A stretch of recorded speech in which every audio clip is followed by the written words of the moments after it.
Anda kembali dalam Dialog 4 Pilar MPR RI, masih bersama Ibu Esti Reko Astuti, Deputi Pengembangan Pemasaran Pariwisata Nusantara dari Kemenpar RI, serta masih bersama kami juga Bapak Mujib Rohmat dari pimpinan fraksi Partai Golkar MPR RI. Nah, tadi kita sempat realistis dan optimistis terkait dengan potensi pariwisata kita. Nah, lalu kemudian kita akan bertanya bagaimana strateginya sekarang, strategi dari pemerintah sendiri agar pariwisata di Indonesia ini mungkin bisa lebih berkembang dan sesuai dengan target yang diinginkan. Bu Esti? Oke, jadi kalau di pariwisata itu kan ya sebenarnya kayak apalagi kami di pemasaran ya pasti melihat dengan ya kayak kalau kita di pemasaran, di marketing itu ada 4P. Nah ini juga di pariwisata, khususnya di pemasaran, kita produknya itu tentunya mengangkat produk-produk atau destinasi dan produk yang memang sudah tadi yang beliau tadi udah singgung. Jadi infrastrukturnya, jadi tentunya destinasi yang punya attraction atau punya daya tarik. Mau daya tarik alam, mau daya tarik budaya atau daya tarik buatan, itu yang salah satu dari produk yang harusnya kita unggulkan, yaitu yang punya daya tarik attraction. Terus juga tadi beliau singgung adanya amenities. Jadi tentunya harus ada kayak hotel, homestay, perlengkapan air, segala saluran air dan segala macam, dan akses tadi yang beliau bilang akses juga. Jadi mulai dari jalan, terus kemudian ada jalur penerbangan segala macam. Nah, tentunya itu produknya atau di samping attraction, daya tarik yang kita punya potensi banyak sekali macam-macam, harus 3 hal itu yang paling utama ya. Dan tentunya P juga promosi. Nah, promosinya macam-macam. Nah, kita sudah membuat satu promosi yang integrated, yang convergence, mulai yang dari elektronik, online, luar ruang, sampai sosial media, sampai kita menggunakan blogger-blogger. Bersama dengan blogger itu menjadi sehingga banyak yang membacanya atau melihatnya. Karena trennya sekarang memang orang menggunakan online dunia maya. Saya kembali ke Pak Mujib. Pak Mujib, ini Anda melihat juga banyak mungkin wisatawan asing di luar, kalau kita bertanya Anda mengenal Indonesia, mungkin mereka mengenal apa Indonesia? Saya taunya Bali, ya kan? Nah, itukah apa image yang harus diubah atau lebih mengenalkan dari di dunia internasional bahwa Indonesia ini memiliki potensi yang lebih besar? Nah, ini mungkin apa yang harus diubah mengenai ini?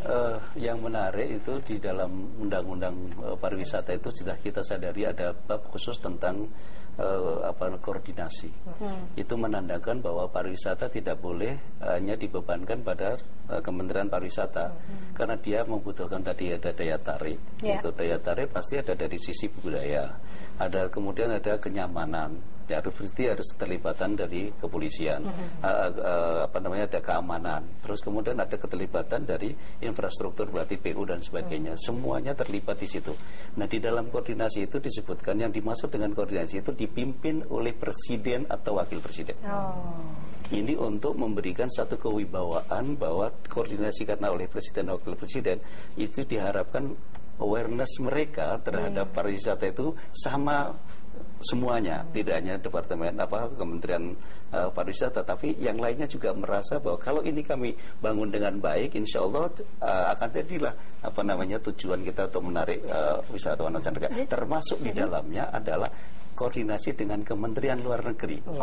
Nah, jadi karena itu di sana itulah nanti kita berharap teman-teman yang kebetulan ada di kedutaan dimanapun mereka berada, dia harus mempromosikan lebih kuat lagi.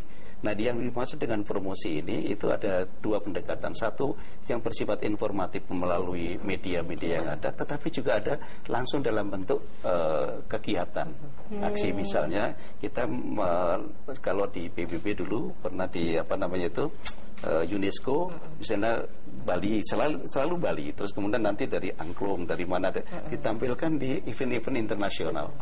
Sebaliknya juga bisa juga di eventnya di Indonesia, tapi promosinya keluar sehingga mereka tertarik untuk datang ke Indonesia. Nah, ini yang saya ingin sampaikan, koordinasi ini yang kita berharap moga-moga pemerintah itu konsisten dengan undang-undang itu, jangan ekosektor utang bangun punya saya sendiri. Nah, padahal ini dibutuhkan sekali oleh yang namanya Kementerian Pariwisata, dan itu adalah kebutuhan Indonesia. Jadi memang harus ada ibaratnya kerjasama dari semua pihak terkait dengan untuk meningkatkan potensi pariwisata di Indonesia, tidak hanya dari Kementerian Pariwisata saja di sini yang bertanggung jawab, tapi juga dari daerah-daerah setempatnya. Nah, saya kembali ke promosi nih. Kalau kita lihat dibandingkan tidak hanya satu daerah, tapi kita mau mempromosikan Indonesia ke mata dunia, nampaknya kita masih kalah dibandingkan dengan negara yang lain. Kita lihat bahwa sebut saja di Singapura ataupun Malaysia, mereka begitu gencar memberikan promosinya di seluruh channel TV di seluruh dunia, salah satunya. Nah, ini apa sehingga membuat Indonesia enggan untuk memberikan promosi yang jor-joran ibaratnya seperti itu, Bu Esti?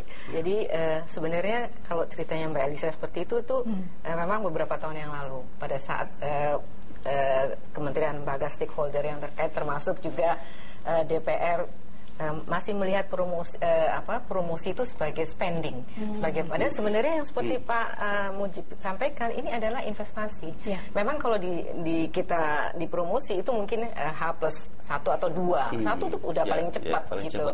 Nah dengan sekarang regulasi yang baru, jadi komitmen dari pemerintah, anggaran kita ditambah.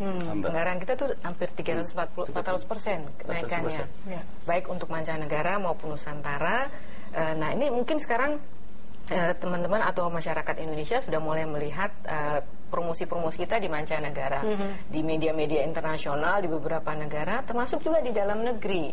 Itu kita kenaikannya. Dan tadi mungkin menyinggung destinasi, kita tidak saja Bali, Jakarta maupun Batam, karena memang kalau dari sisi pemasaran memang dari data yang sekali lagi kita lihat data, memang sebagian besar orang datang melalui pintu masuk ketiga destinasi itu. Nah, justru kita manfaatkan ketiga destinasi ini untuk mempromosikan destinasi-destinasi lainnya. Jadi kita berharap tadi Pak Mujib juga bilang tidak boleh berpikir kita parsial sektoral. Justru destinasi yang lain itu harus memanfaatkan dalam tanda kutip destinasi seperti Bali, Jakarta, dan Batam untuk bisa menarik wisatawan yang udah ada di sana, gitu. Jadi istilahnya kita mancing ikan di kolam ikan ya. Jadi pasti dapatnya.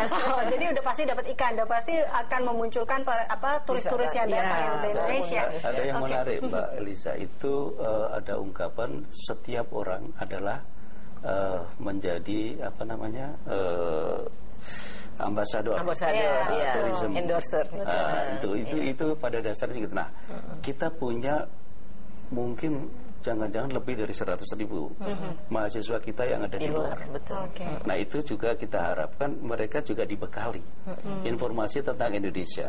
Ini loh Indonesia. Jadi jangan hanya terbatas selalu Bali terus Jakarta terus. Jadi dengan begitu mungkin dia akan bisa mengenalkan di lingkungan student sesama mahasiswa di luar sana ya. Jadi mereka bisa menjadi ambasador ataupun duta pariwisata mungkin di luar sana sebagai endorser kita.